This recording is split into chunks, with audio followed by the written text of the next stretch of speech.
Good morning everybody. Doing a shared collective reading today with Keepers of the Light Oracle cards. So Tarot's usually my preference, but Oracle can be lovely and straightforward to read. So for your Tuesday and for the rest of the week, for the collective reading, what's going on in the world.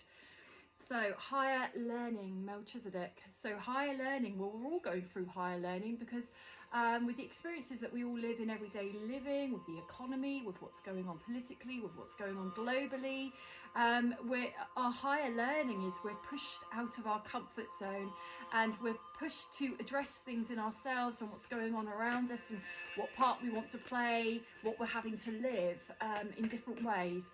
And there's something, I'm picking up the word accountability as well. There's something about accountability in this. Accountable for ourselves, accountable for our own healing, accountable for the choices we make, accountable for putting right mistakes from the past, accountable for showing up for ourselves in life.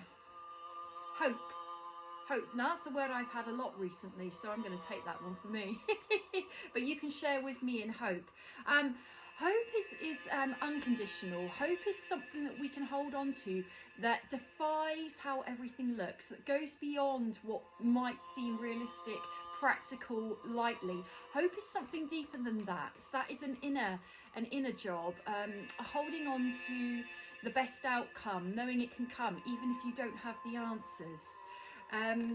Hope's really important because if we drop down the vibrational level of emotions and we go below the line of courage, we go into dark waters, very dark waters emotionally, and with that we tend to not be able to break through things so much. It's all mindset. You can look at exactly the same problem, but when you look at it from a higher vibrational emotion such as hope or courage rather than guilt or shame, which is a very low vibrational emotion, but we do have them, it means that the outcome's often very different. And particularly with the law of manifestation and attraction, how can we change something up if we're driving really heavy energy towards it?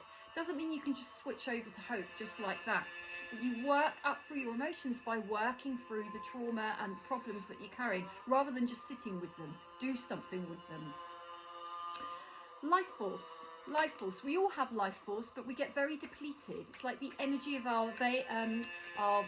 It's like the meridians, the invisible energy, the invisible veins, I call them. I've just had a just jump across my room. Bear with me 2 secs.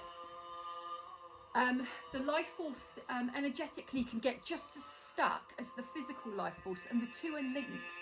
So our life force is the energy that we generate in ourselves each day. So make sure that you're eating well, sleeping well, exercising well, taking time out for yourself. That generates your life force. So does hope. It brings your vibration up. And white eagle, very important spirit master and ancestor spirit, somebody who's very wise, who looks over many of us.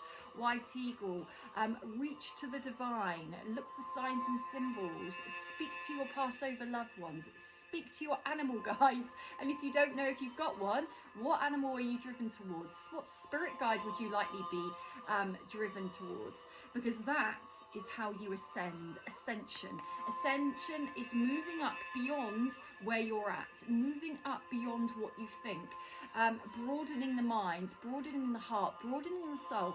Study, read, do whatever you need to do, learn, join groups, reach out to people, be around people, community, do what you need to do.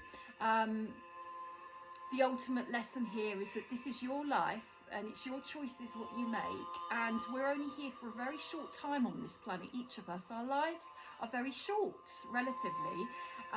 Make the most of it, do what you need to do, just try not to get stuck where you are. Have a great week everybody.